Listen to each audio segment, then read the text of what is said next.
something up there.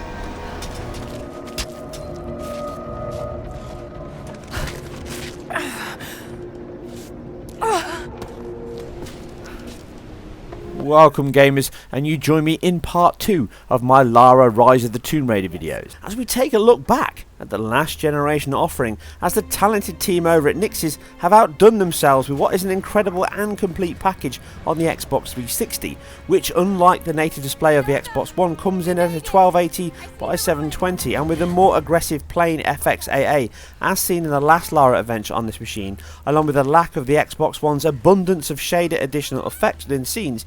It actually has reduced shimmer in some places than the native display on Xbox One, but by no means does it ever come close to looking as good or better, with a much softer display across the entire screen. But Nixxes have again excelled themselves on decade-old hardware, and in isolation any 360 owner will be ecstatic as they are receiving the same game and experience as its younger brother, just without most of the flamboyance and visual niceties that adorn its sibling.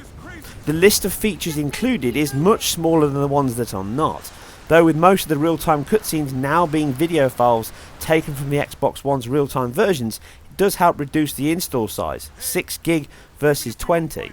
It also has no motion blur, image-based lighting, screen space reflections, much lower quality textures and geometry, no doff around the camera edge, which also includes a bokeh pass that is also used in the cinematics. Bloom and HDR is heavily reduced here. In fact, some of the artifacts and banding in the dark scenes are quite telling on the 360. Tessellation also. Lighting, draw distance, shadows are all much lower than the full fat release. As you can see here, the draw distance and density is vastly reduced, with some serious LOD popping in on trees in closer areas. And at a glance the game does look very similar, but once you start looking, the cutbacks are both obvious and totally understandable. As expected, Lara's model is more in line with the last game, while also being devoid of any stress effects, which can create clear and stark changes in the face compared to the Xbox One and video cinematics. But all these and more do not distract from a stellar job the team have done, but it also gives us an answer to the question we asked at the beginning of this video. Even though the game looks superb, the PBR implementation is not fully realised, at least within most gameplay. Much of the lighting and colour information seems baked into the albedo map rather than allowing a pipeline dependent energy conservation model across the game. Wood, floors can all look a bit plasticky at times. Specular bounce can be exaggerated, but in the cutscenes it all looks far more accurate and convincing, and these are the only assets not shared with the last gen release, and these just run in the video files. The only exception to this is Lara herself, with a now gen model being used for Xbox One and last gen for the 360, and the difference is night and day, or is that light and dark? I always lose track. Anyway, running the same model for the cinematics means the PBR used in her clothes and her hair portray much more accurate and convincing light consumption properties than the rest of the world, and it is a clear balance the team would have had to work with. I have said this many times before, as shared assets are a big portion of a game's development and scope, and we can see this here, and a possible reason why we have a variation in its lighting delivery. Notice the jacket here of Lara on the Xbox One versus the Xbox 360 version. Not only is the quality, texture and even colour schemes different, but you can see the lighting reacts totally differently on both. Again, in the snow section here you can see the parka detail on the hood, and the jacket itself is completely different. You can see how the light bounce on the jacket and the consumption is much flatter and bland on the Xbox 360 compared to the far higher specular detail here. The subsurface scattering on the skin, although reduced from the cutscene cinematic, is still much better on the Xbox One than on the 360. An obvious hardware discrepancy, but also a conscious decision. You can see the difference in models here, but throughout the game they've done the best they can by basically removing most of the specular detail within the texture work and then allowing this to be used within the Xbox One. You see areas of no light reflection at all on the 360, like this ice here, completely reflecting light on the Xbox One. This is again a sacrifice they would have had to have made, similar to the Far Cry 4 team. With games like the Order 1886, Assassin's Creed and Battlefront not tied back to last gen, highlighting the kind of standards we can now expect to enjoy in future games, including future titles from Crystal. But this is by no means a showstopper, and by and large the game delivers an impeccable display in motion, which on the Xbox One includes a high sampled motion blur that works really well in both action and story sequences to enhance the visuals. In fact, it's one of the best I've seen. with camera radial blur and per object blur, along with a background occlusion sample to stop it from distorting and bringing that into the blur. See here as the hand passes in front of Lara's face. An impeccable and impressive display again from the team. The 360 does not have any of this in action mind, and even though they both target the same 33 millisecond rate, see 30 FPS, it is one of the reasons why the Xbox One can feel much smoother most of the time, even if the performance tests can say otherwise. It can also occasionally become inactive at times, but this is probably a bug that will be patched very soon.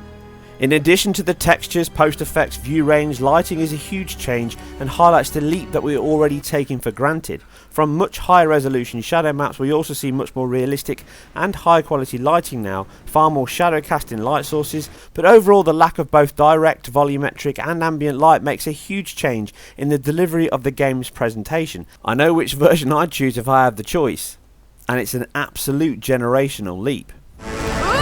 One of the other issues and differences between the two releases also is seen in the respective performance metrics. Both target 30 FPS, but while the Xbox One runs an adapted VSync solution allowing the top third or so of the screen to tear when slightly over budget, the 360 runs a full VSync solution but allows its buffered frame to flip whenever it runs over budget to catch up. Now this is what's called a frame pacing issue. Now some of this comes from new sections loading in, some from the heavier throughput sections on the GPU with a few enemies, volumetric light, heavy alpha smoke and fire, not forgetting the game's GPU usage compute work from Lara's hair to the aforementioned voxel based volumetric lighting. From my test, this is of no great concern in most sequences that allow you to tackle each section as you see fit, from all out action to a more stealthy assassin style, even a complete evade and slip past unannounced approach, keeping both Lara's hands and conscience clean. The choice, as they say, is yours. Which is a tough call indeed, with the girl's kleptomaniac affliction. If it's not nailed down, she'll have it. The 360 is by far the most affected by its frame delivery. As you can see on the frame time graph, as the spike between 16 and 50 milliseconds causing judder, even though throughout a second it can still deliver 30 unique frames, they are delivered in a disjointed sequence, and this feels much less smooth than a solid and flat 33 milliseconds and what we get most of the time on the Xbox One. Although it can dip under this level, we never get drops any lower than 26 in my tests, with the 360 not far behind at 23, just more regularly around this area and dipping below 30. But the Xbox One rarely breaks its cap of 30, but the 360 can hit heady heights of 32, which just adds to what feels and is a less smooth presentation overall. But the controller issues are another story, with the Xbox One having a weighted control system even in comparison to the 360 release, which although not a huge deal side by side, the 360 has a more responsive control for combat, making it slightly easier to aim and kill. You get used to this, but hopefully the team will patch this soon to help, as the polling time seems either too long or hidden behind some split frame rendering logic adding to its delay. The 360 is helped here by the game's logic mind seemingly running slower, including enemy movement, which reduces the difficulty. Again, another tip here is play on the highest difficulty you can from the menu to improve the game's enjoyment and challenge. But you can still enjoy the combat or avoid it entirely as you wish, which allows you to tackle most sections and obstacles in a fashion suited to you, and it can help each play feel sufficiently different, even if the AI is not at the same level as the visuals. Sound is also not ignored, with much better acting from most of the cast and better written dialogue. It allows the scenes to feel more organic in execution and create tension. The main head of Trinity's heavy hand is Constantine, played very well, and the scenes where he and Lara interact work really well. Music follows a dynamic implementation, also changing and raising based on the scene or action you are taking, and helps deliver the game's action cinematic feel within play, making it feel more personal to your experience and actions.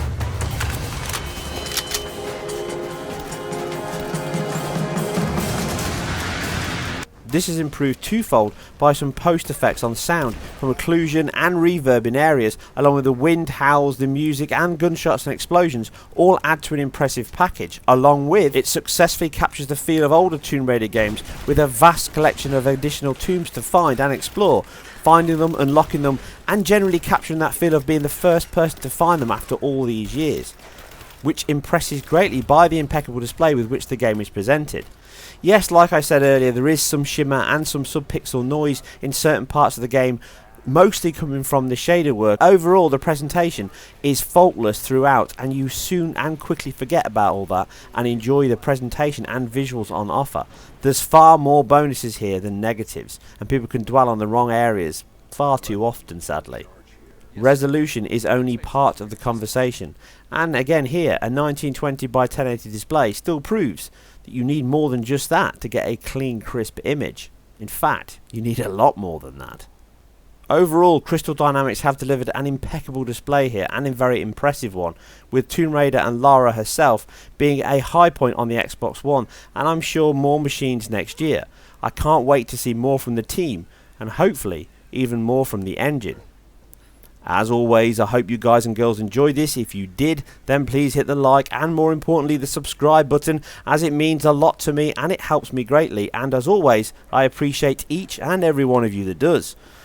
I'm sorry if this video went a little bit too long. I wanted to make a very in-depth analysis and make sure that I got all the points across on such an epic game as this, and one that I've enjoyed greatly playing through on both machines, mind.